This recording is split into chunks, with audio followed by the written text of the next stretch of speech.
मेहरबानी करा, माझ्या घरी येऊ नका. मी नारायण राणेंना सांगितलं होतं. मग माझाही नाईलाज झाला. निवडणुकीत मतदान करून उपकाराची परतफेड करणं हे माझ्या तत्वात बसत नाही, कारण मी जिथे आहे तिथे कायम आहे. मैत्री जपली त्याबद्दल धन्यवाद, पण मी माझं मतदान तुम्हाला देणार नाही, हे माझं वाक्य होतं.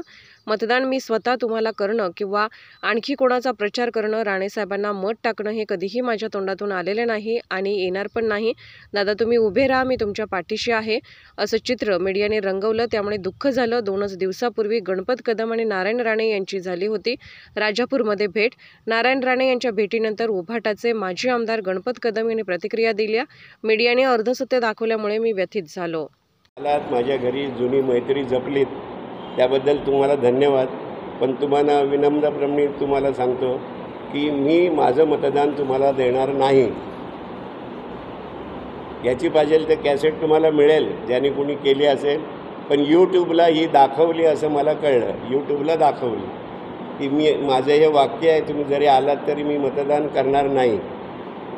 पण मला सांगायला खेद वाटतो की मीडियाने तेवढंच वाक्य बाजूला ठेवून, दादा तुम्ही उभे राहा, मी तुमच्या पाठीशी ठामपणे आहे, असं जे चित्र रंगवलं गेलं, त्यामुळे मला एवढं दुःख झालं की माझं एक राजकीय कारकीर्द परत काय माझा अंत होतो आहे की काय.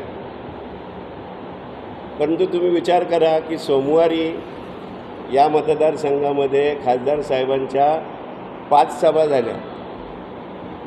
त्या 5ही सभेला मी हजेरी लावलेली आहे. ओणीची एक सभा सोडून 4ही सभांमध्ये माझी भाषणं आहेत.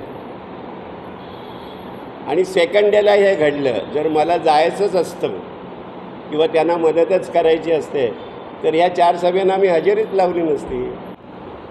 निवडणुकीत तुम्हाला मदत करून उपकाराची फेड हे माझ्या तत्वात बसत नाही, कारण मी जिथे आहे तिथे कायम आहे.